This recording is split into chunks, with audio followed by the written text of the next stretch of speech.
Well, it's about that time. It is time for another Monster Manual Day. Thankfully, I seem to be appealing to a more specific audience with these reviews of the Monster Manuals, because today is May 13th. I'm going through the manuals one by one by one. GojiFan93, whose channel I will link in the description, he did one big long video just talking about everything, and he mostly focused on the skin. But he also, like I said, did everybody in one video. It's like 35 minutes long. I'm kind of doing these as like a weekly thing, and kind of interspersing other content in between them. Just because maybe I'm a narcissist and I just enjoy hearing myself talk to the camera. But, yeah, I had to make some slight adjustments there. But I guess it's time to stop screwing around and actually spin the wheel, right?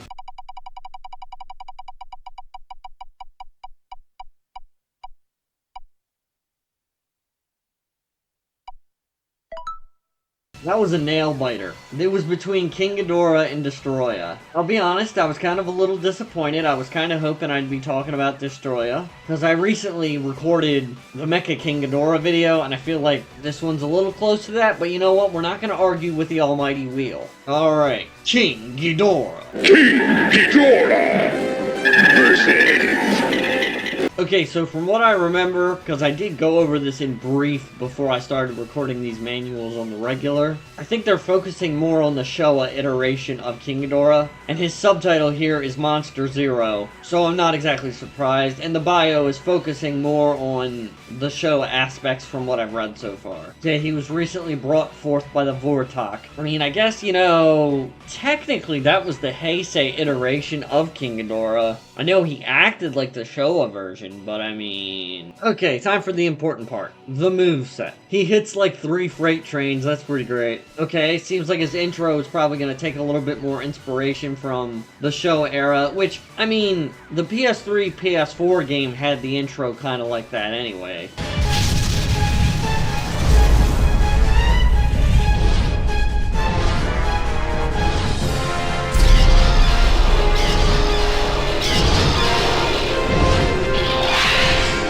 I wonder how it's going to look graphically, because obviously as an emulator mod, this one, I don't know exactly how high of fidelity the graphics will be. He makes use of whiff punishes. Getting a little technical in here. I mean, I know what that means, but I don't know if everyone who wants to play the game's going to know what that means. Oh, that's right, he had a heal in Save the Earth, which I don't think even really had much basis in the character's history. Pipeworks took liberties with the characters in designing their movesets, but like that one in particular, I feel like saying that one was probably inspired by balancing issues, because I know Simon Strange said at one point that the elemental typings for the different moves were added to Godzilla Save the Earth because Godzilla 2000 was mopping the floor with King Ghidorah, and so they needed a way to balance it out, so the electrical damage to some of King Ghidorah's attacks in the vanilla Save the Earth game was only done because it was unbalanced otherwise. Obviously, they removed that for Save the Earth Melee because they're balancing around stuff like that, and they can have a more aggressive, competitive balancing scheme. But yeah, I don't really fault them for getting rid of the heal ability. Okay, it was replaced with a counter? Okay, so he'll shock his body as kind of like a counter attack. I like that. King Ghidorah didn't do that in Godzilla vs. King Ghidorah 1991, but I feel like that's a very Heisei-esque attack for King Ghidorah to do. And I know we're going with the Showa Ghidorah, but it doesn't seem like something that King Ghidorah wouldn't do. Kind of like the nuclear pulse, but not really. It's a gravity pulse. Oh, how interesting. He flaps gusts of wind at the opponent. Every single move like that in the vanilla Save the Earth or in Godzilla Unleashed for the Wii bores me to tears. It makes sense. Maybe they'll make it interesting in Save the Earth Melee, but I doubt it. They always felt like filler moves. His juggles are quite extensive. You had my curiosity, but now you have my attention. Using his long necks as a kind of bridge to getting enemies at range so you can make it more of a ranged fighter is good. Makes sense. His rage attack has been overhauled. Thank goodness. Okay, so the rage move is very similar to that electrical pulse thing that he does in King of the Monsters 2019.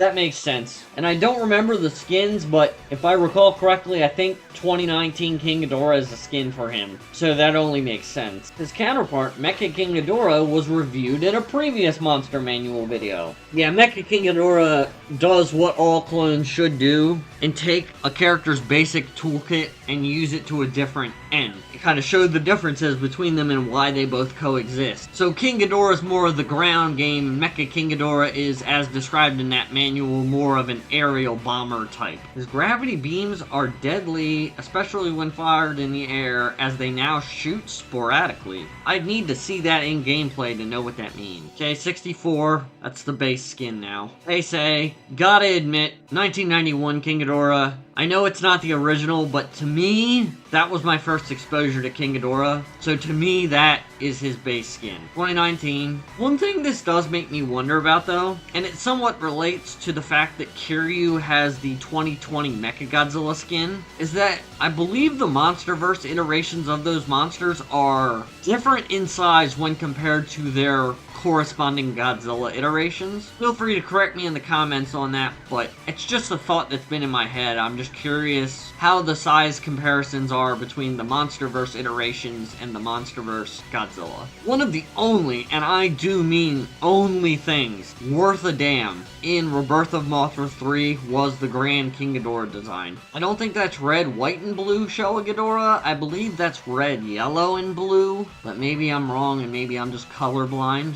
I've actually never seen that poster before. Looks kind of derpy to me, but, you know. Cretaceous. Again, one of the only good things in Rebirth of Mothra 3. I do think Grand King Ghidorah is a little bit better, but the fact that it's in there is good, thank you. 2001. Does this mean we're getting that and not the Godzilla Unleashed version of King Ghidorah? Because that version of Ghidorah took heavy inspiration from the GMK version. Also, again, the size differential. Much like I said with 2019 King Ghidorah, I do believe that GMK King Ghidorah is smaller than that version of Godzilla. You know, as many times as I've looked at the gallery for Godzilla Unleashed Double Smash, it honestly has not registered very firmly that King Ghidorah was in the DS version of Godzilla Unleashed. But hey, it'll be cool to play as it, right? Skeletons are the same, after all. Save the Earth Classic. I feel like the color of the skin is a little bit more muted than the actual Heisei King Ghidorah, which is why, even though I like the Save the Earth versions of most of the monsters, I have a feeling I'm just going to main the Heisei version of King Ghidorah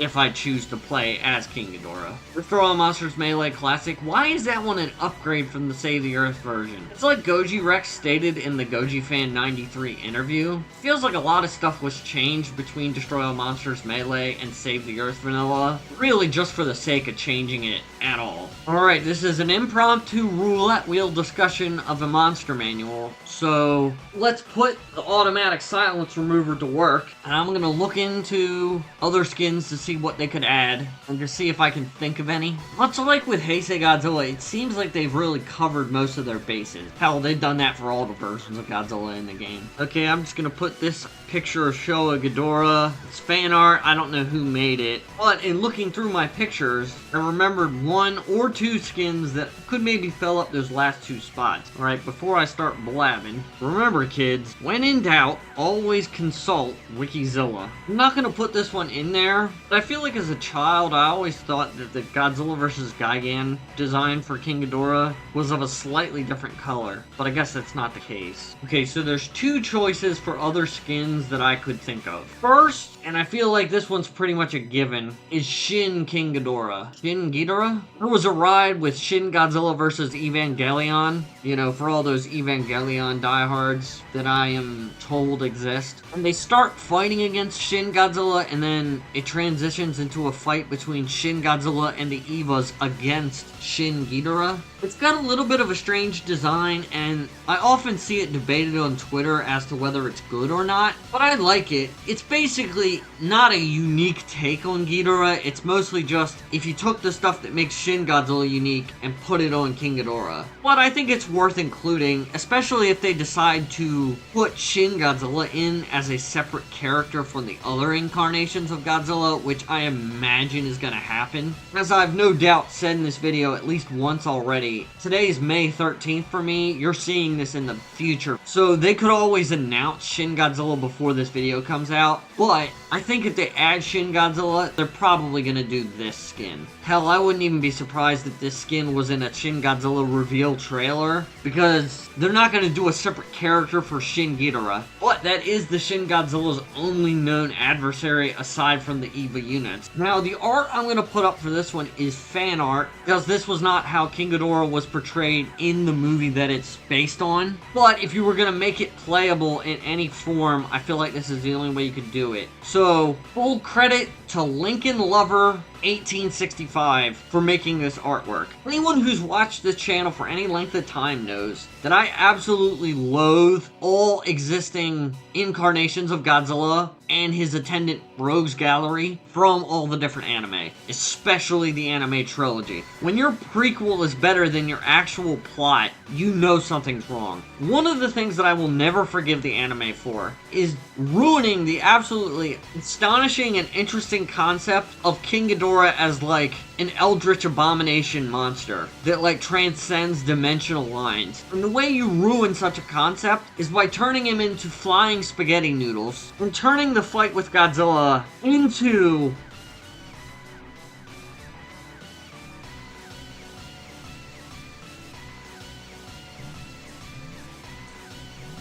completely unacceptable. But Lincoln 1865 did a really good job with this. It kind of reinterprets the anime design motifs into a more classical Ghidorah body. And despite my misgivings about the anime trilogy, my misgivings about the absolute train wreck that was the Godzilla anime trilogy, based on this render that Lincoln 1865 made, I'd play the shit out of this character. And in Goji Fan 93's interview with Goji Rex, he seemed to imply that maybe Godzilla Earth / Godzilla Filius was going to be a skin for Legendary Godzilla, or perhaps was going to be built from that character. So it would be fitting to have an anime version of Ghidorah playable in some form, just to get some anime trilogy representation into the game. And I fully endorse that. It's not the design's fault, it was mired in absolute shit. Overall, what are my thoughts on King Ghidorah within the context of Godzilla Save the Earth Melee? King Ghidorah has never really been one of my huge favorites. Even within the vanilla Save the Earth, which I played as a child, I feel like Ghidorah's never really had that weight behind him. And to be fair, that's a criticism that I would also leverage against the Showa iteration of the character. So maybe that's why they went with the Showa King Ghidorah in the first place. Showa series diehards, especially a lot of the older fans of the franchise, really love to wank off King Ghidorah as an adversary for Godzilla. And it's funny because people my age and younger tend to do that to Destoroyah. But King Ghidorah should be a more menacing figure, and King of the Monsters 2019 kind of did that. Like, you actually kind of feel like that version of Ghidorah could really muck shit up. So I look forward to what Godzilla Save the Earth Melee does with King Ghidorah, especially in terms of gameplay, because like I said, I never really found him fun to play in vanilla Save the Earth. So whatever they can do to him to make him more fun, like when you land an attack as King Ghidorah, especially one of the kick moves, ironically considering he breathes lightning bolts, every physical attack of King Ghidorah should hit auditorily with the sound of a thunderclap. When King Ghidorah lands an attack, you feel it. That's my word of advice to the devs. Anyway, that about covers it for today. I look forward to the painstaking, arduous task of editing this video. Just when you think things are going your way, nothing happens. Fortunately, I do not have any King Ghidorah figures, because King Ghidorah is expensive. X Plus or SH Monster Arts, that thing always has so many different points of articulation. I've never really been able to, in good conscience, afford a King Ghidorah figure. One day, but not today. Anyways, leave a like if you guys enjoyed my inane ramblings about the three-headed Hydra monster. Leave a comment in the comment section below if you're a King Ghidorah diehard, or if you're a Showa King Ghidorah fan who just can't can't stand that one of these young whippersnappers doesn't have respect for the real ultimate adversary of Godzilla. Or if you're the King Ghidorah skull that's held by Apex, and you somehow manage to hack your way through the security network to get on the internet, you can also leave a like. Anyways, that about does it for me, guys. I'll see you guys in the next one.